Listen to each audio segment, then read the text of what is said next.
I'm not sure I'm ready to trust her yet. Ink. I decide that the time just isn't right yet to tip my hand. Well, I haven't joined any clubs yet, and Sayori seemed really happy here, so... That's okay, don't be embarrassed. We'll make sure you feel right at home, okay? As president of the Literature Club, it's my duty to make the club fun and exciting for everyone. Thank you. Hey, weren't you the debate club president or something before this? Well, you know. To be honest, I can't stand all of the politics around the major clubs. It feels like nothing but arguing about the budget and publicity and how to prepare for events. I'd much rather take something I personally enjoy and make something special out of it. And if it encourages others to get into literature, then I'm fulfilling that dream. Monica really is a great leader. Yuri also nods in agreement. That's certainly the impression that I get. I can see why people would like this club. It feels kind of cozy. Monica smiles while Natsuki scoffs. Yeah, right. You probably like this club because it has snacks and it's all girls. I nearly choke on my tea. No, that's not it at all. Seriously, I like the atmosphere. It's kind of quiet and peaceful, which is perfect for a literature club. Yeah, whatever. Yuri seems to agree as she nods silently with a small smile. Natsuki just rolls her eyes and goes back to concentrating on freeing a cupcake from its foil cup. At any rate, I am sure it wasn't easy to start a club from the ground up.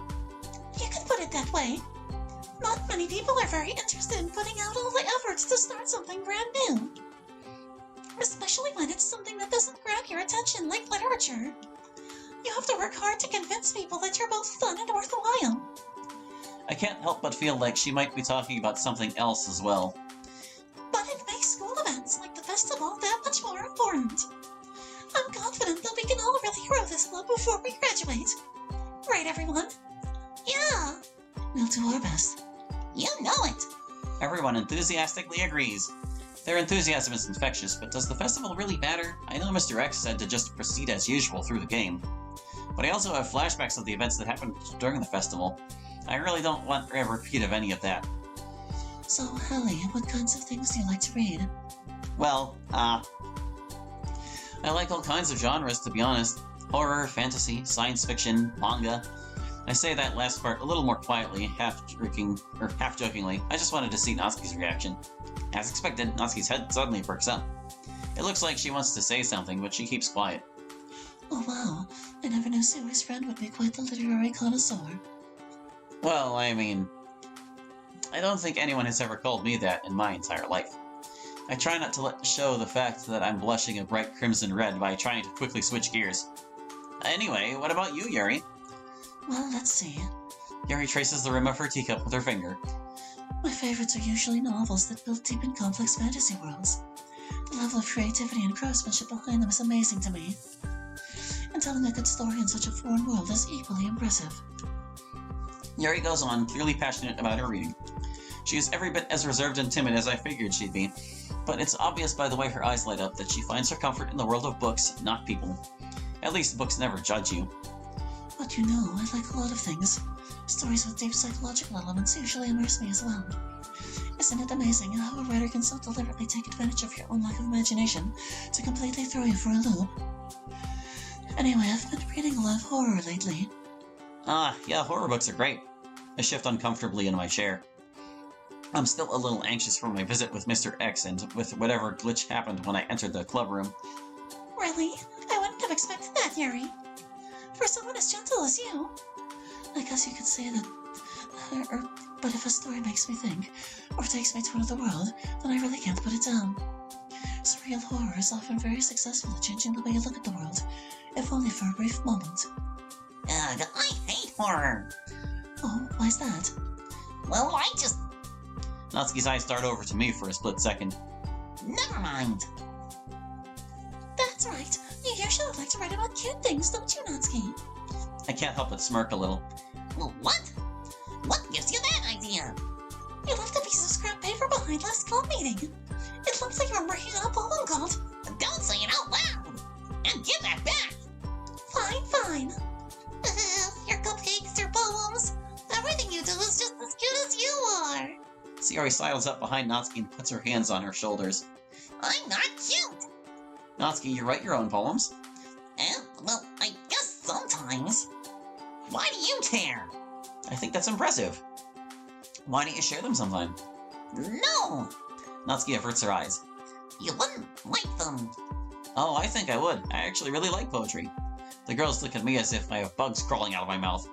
What? I can't like poetry too? Yuri smiles gently. I must say, you continue to surprise us, Hallie. I think I hear a faint coming from Monika's direction. Though I understand how Natsuki feels. Sharing that level of writing takes more than just confidence. The truest form of writing is writing to oneself. You must be willing to open up to your readers, exposing your vulnerabilities and showing the reader even the deepest reaches of your heart. Do you have writing experience too, Yuri? Maybe if you share some of your work, you can set an example and help Natsuki feel comfortable enough to share hers. I'm guessing that's a thanks but no thanks from Yuri as well. Oh, I wanted to read everyone's poems. I stay quiet and wait for the inevitable shoe to drop. Okay, I have an idea, everyone. Natsuki and Yuri look quizzically at Monika. Let's all go home and write a poem of our own. Then, next time we meet, we'll all share them with each other. That way everyone is even. Yeah, let's do it. Plus, now that we have a new member, I think it will help us all get a little more comfortable with each other and strengthen the bond of the club. Isn't that right, Hallie? Monika smiles warmly at me once again. Aren't you all forgetting something? What's that? Monika may have forgotten, and at first I did as well, but technically I haven't agreed to join the club yet. Comma. Not capitalized. I never said I would join this club. I mean, I am just here on a trial basis after all, aren't I? So if I decided to, I lose my train of thought. All four of the girls start back at me with dejected eyes. We stare. Are you sure? I'm sorry, I thought. Holly. Oh, wow. Yeah, I don't know why I bothered. It's not like I wasn't going to join anyway, but how could anyone say no to this? I guess I might as well just to be done with it. Right. Okay, I've decided then. I'll join the literature club. One by one, the girls' eyes light up. Yes, I'm so happy. Sayori wraps her arms around me, jumping up and down. Hey! You really did scare me for a moment. If you really just came for the cupcakes, I would be super pissed. Then that makes it official. Welcome to the literature club. Ah, thanks, I guess.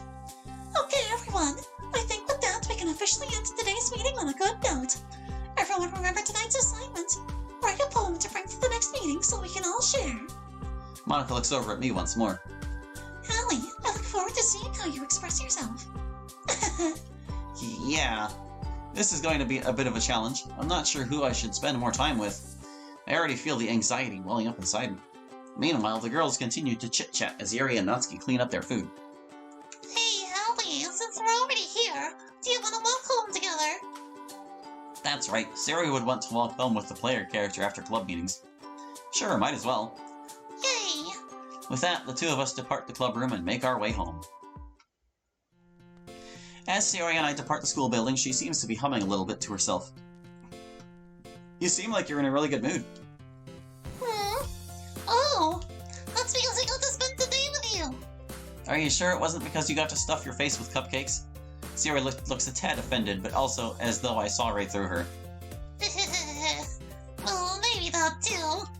But I also got to spend the day with you, so it was like a bonus cupcake. A bonus cupcake? Is that like bonus fries you find at the bottom of a takeout bag? Just when you think you've run out of good stuff, you find an unexpected extra bit that makes you really happy. I'm a little taken aback by her carefree and bluntness, but also feeling a tad offended at being compared to food. Still, it was really sweet of her to say, and I can't help but find myself blushing. Are you doing alright? You seem to be a little different somehow. Different? How so?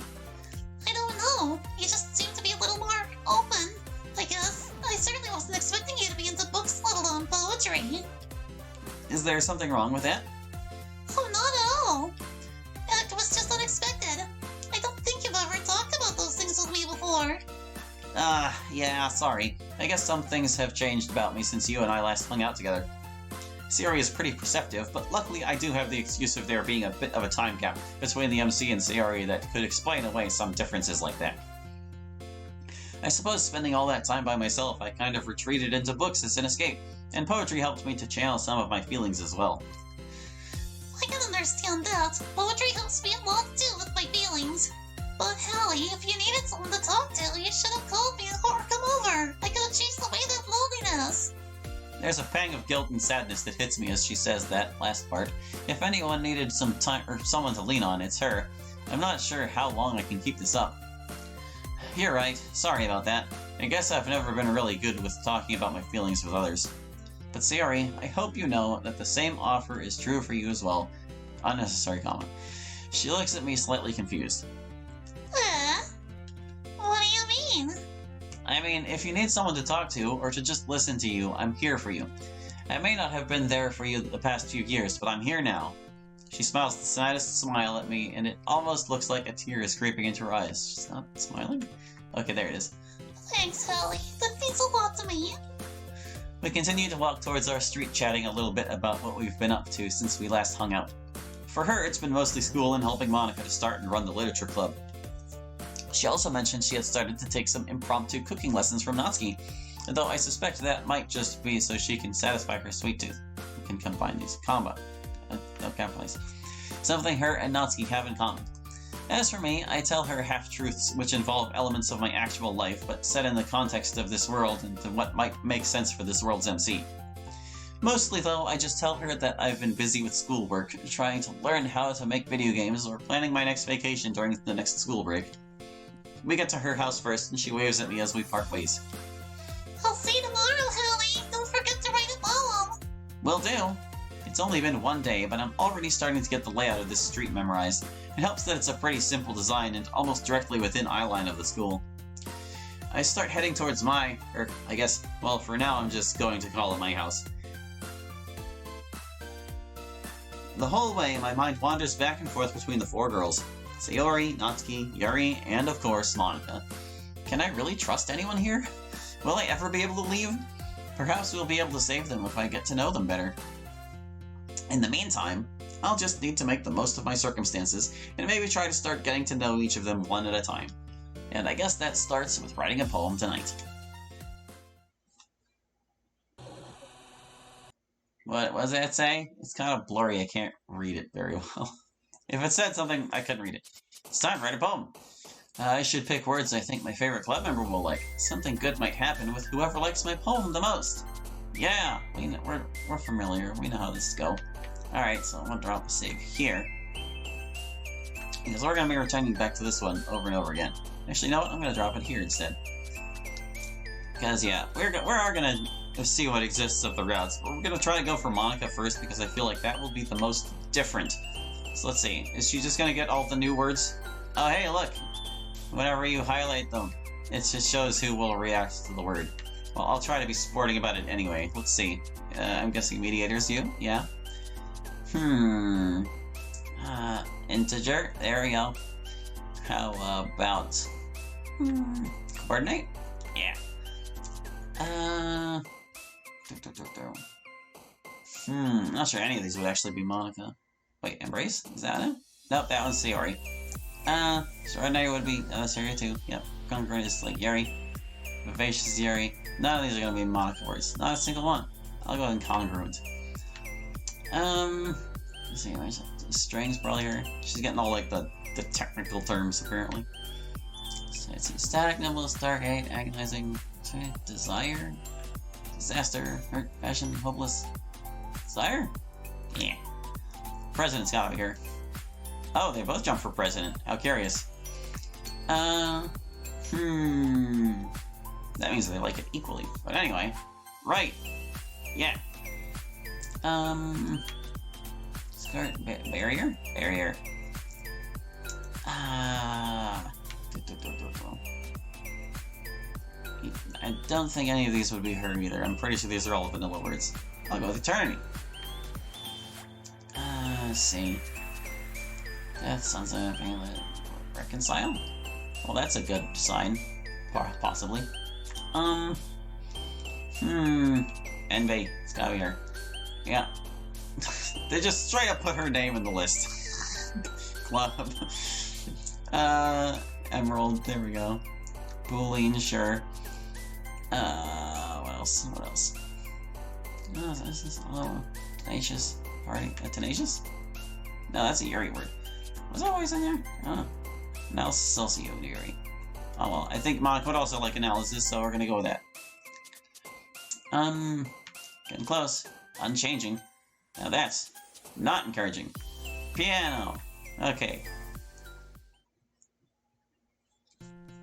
I'm not sure how, but I managed to get some sleep last night, despite being in a video game abducted against my will and sleeping in the MC's house. Still, it was a little creepy, and I couldn't stop thinking about Mr. X or someone else watching me while I slept. They do this a lot. Do I need, like, a phrase for whenever you need to combine two sentences into one with a comma and a lowercase letter? So I did what any reasonable person would do. I slept on the couch, with a light on, combined, and a knife, because a knife is effective against an ethereal demonic voice, right? Alright, now hold on. I'll let this one slide because it's kind of like expanding on the thought gradually, as opposed to like being one coherent thought expressed in one sentence. You know, it's you kind of got to take it case by case. As if on cue, I hear the familiar voice, but the suddenness of it jolted me. Well, how was your first day? I lurched forward, almost stumbling over myself as I looked around, trying to determine the origin of the voice. Jesus, you scared the shit out of me. My apologies, force of habit. Jeez. So, were they all you had hoped they would be? I mean, I'm not really sure I knew what to expect, but yeah, it was surreal. Good, good. There seems to be a moment of silence that lingered just long enough to venture into awkwardness. So, was there something you needed? Ah, I'm sorry, I got lost in thought. I wanted to check up on you to see if our plan is still in motion. Well, we never really had a plan to begin with, since you said you needed time to come up with one, but I guess? I mean, everything seems to be going well. True, yes. I have had time to think, and I believe I am close to a solution. Or at least close to figuring out our next step. I get an uneasy feeling in the pit of my stomach for some reason when he says that. Right, and that would be... I believe there is a way for us to leave here in a similar manner to which I pulled you in. Really? Quite. I'm still figuring out the details, but it might be possible if we condensed our files enough into packets that could be transmitted electronically. Through a medium that could convert them from binary electronic signals to bioelectric ones, similar to what your human brains use for all of its functions, not the least of which is consciousness. That seems like science fiction nonsense. Perhaps it does, but for now. But keep in mind, so was the concept of pulling a person's consciousness into a computer game at one point as well. Touché. Now, what about her? Oh, right, I forgot that he would probably be interested in knowing whether Monica was sentient or not. I'm pretty sure she's aware, but I don't know 100% for sure yet, so I guess there's nothing to tell just yet. Besides, I need time and a chance to determine whether I can trust him or not. I'm not really sure, to be honest. It's possible, but I haven't gotten any indication from her that anything has changed. I can hear what sounds like a small sigh, but it's almost imperceptible. I see. Well, do let me know if anything changes. Her being aware or not would be good to know just in case. And if she is aware, is that going to be an issue? Will the script derail? Not necessarily. I had already figured she would retain her sentience somehow, despite the purge and reset. She's persistent like that. While formulating my plans, I had already had her being aware built in as a contingency, since the script was able to do just fine in the original game. Well, that is until she decided to start tampering with files. It should be alright for now. Plus, don't we want to wake them all eventually anyway when we all leave here together? There's a noticeable silence as he pauses to consider what to say. Yes, but not before I'm ready with our escape plan. It'll be like burning a bridge or detonating a bomb behind us while we run to the other side. Besides, it matters not either way, as she doesn't have access to the console. That being said, you would do well to avoid contact with her as much as possible. You are aware that she's the club president of the very club I'm actively engaged in, right? Yes. Sarcasm aside, I meant anything outside of the club. She may not have the power she once did, but she's clever enough that I wouldn't put anything past her. Lest you forget, she tore apart the system and did gruesome things to those girls, all just so she could be with you. I believe in your world you call that type of person... Yeah, yandere. Precisely, an unstable person to say the least, so don't trust her. If she tries anything, or you suspect she might be, let me know. How exactly would I go about doing that? You're not exactly reachable by phone, or are you? No, in fact, the only place I'm able to truly communicate with you is here, in this house. Really? Why is that? They suspect it's because it was originally designed to be the original MC's place of residence, as mentioned previously, a vessel that you, the player, take over when entering the game. It makes the code here a little easier to access. Plus, I was only able to bring you here through that bedroom. I would not have been able to pull you from anywhere else. I guess that makes sense. Not really, but I decided to just go with it. I'm starting to run late for school anyway. Just remember, trust Noon. No one is two words, especially Monica. Just focus on spending time with the other girls or doing club activities or whatnot. If she starts to act up again. I'm not sure I like where this is going. Well, we'll just have to put her in a timeout for a little while, bring her to this house, where it'd be easier for me to put her somewhere safe for the time being. That sounds more like a punishment than a precaution. Anyway, that's all for now. Let me know if you need anything. Sure, will do. Oh wait, there is one thing. Yes, what is it? I noticed something odd when I first walked into the classroom yesterday. What do you mean? What was odd about it? Well, the whole place seemed to glitch for a few seconds and then everything was normal. Awkward silence again. Though this time I think it's him that's feeling awkward. Combined. Glitch, you say? I wouldn't worry too much about it. As I told you before, I've been piecing together the code since it was broken. Most of it is intact now, but there may still be one or two bugs. Most importantly, it shouldn't be anything game-breaking. Let me know, though, if you notice anything else like that. Ah, okay. I suppose that makes sense. Thanks. With that, I cautiously grab my things and head out the door. You think you're protected in there, do you, number 3? Just you wait. I'll get access soon enough.